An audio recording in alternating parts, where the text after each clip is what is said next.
Assalamualaikum warahmatullahi wabarakatuh.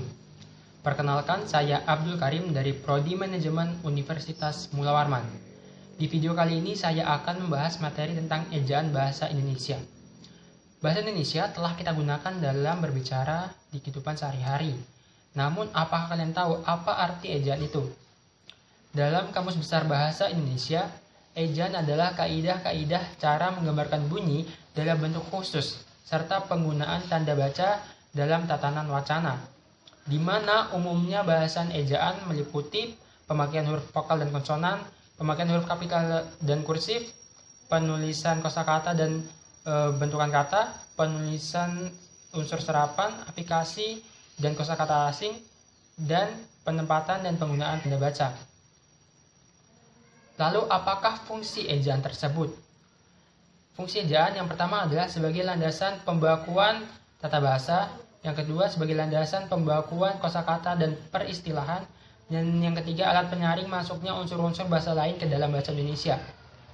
Selain ketiga fungsi ejaan tersebut, ejaan juga berfungsi untuk membantu pemahaman pembaca di dalam mencerna informasi yang disampaikan secara tertulis.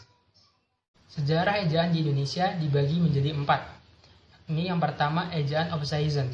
Ejaan ini digunakan untuk menuliskan kata-kata bahasa Melayu menurut model yang dimengerti oleh orang Belanda, yakni menggunakan huruf Latin dan cara baca mirip dengan tuturan Belanda, yakni antara lain huruf J untuk menuliskan bunyi Y, huruf OE untuk menuliskan bunyi U, serta tanda diakritik seperti koma ain dan tanda trema digunakan untuk menuliskan bunyi hamzah seperti makmur, akal, pak, tak, dan dinamai. Yang kedua adalah ejaan Republik atau ejaan Swandi. Ejaan ini berlaku pada tanggal 17 Maret 1947. Dinamakan dengan ejaan Swandi karena diresmikan oleh Raden Swandi, Menteri Pengajaran, Pendidikan, dan Kebudayaan, untuk menggantikan ejaan lama atau ejaan Opsizen. Beberapa perubahan penting dalam ejaan Swandi antara lain, huruf OE diganti menjadi U, bunyi sentak atau tanda koma atas setengah kata diganti menjadi huruf A, kata ulang dapat ditulis dengan angka 2, tanda trema dihilangkan, huruf E disamakan sehingga tidak ada huruf E, dan kata-kata baku yang dalam bahasa aslinya tidak memakai pepet, maka dalam bahasa Indonesia pun tidak memakai pepet. Yang ketiga adalah ejaan yang disempurnakan. Ejaan ini berlaku sejak tahun 1972 hingga 2015. Ejaan ini merupakan penyempurna dari ejaan Swandi. Ejaan yang disempurnakan telah mengalami 2 kali revisi, yaitu pada tahun 1987 dan pada tahun 2005. Beberapa kebijakan penting dalam ejaan yang disempurnakan antara lain huruf F, V, dan D yang merupakan unsur serapan diresmikan pemakaiannya. Yang kedua, huruf Q dan X yang digunakan dalam ilmu pengetahuan tetap digunakan. Yang ketiga, awalan D dibedakan penulisannya, seperti awalan D yang diikuti oleh kata yang memberikan keterangan tempat, waktu, suasana, dan keadaan, maka penulisannya terpisah.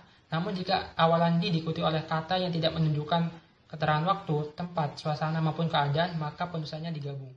Yang keempat, kata ulang ditulis penuh dengan mengulang unsur-unsurnya.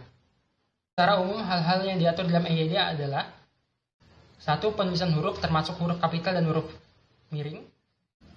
Yang kedua, penulisan tanda baca, penulisan kata, penulisan singkatan dan akronim, penulisan angka dan lambang bilangan, serta penulisan unsur serapan.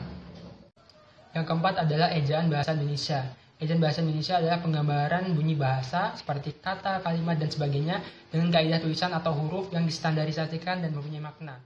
Ejaan bahasa Indonesia memiliki 3 aspek, yaitu yang pertama aspek fonologis, yaitu menyangkut penggambaran fonem dengan huruf dan penyusunan abjad.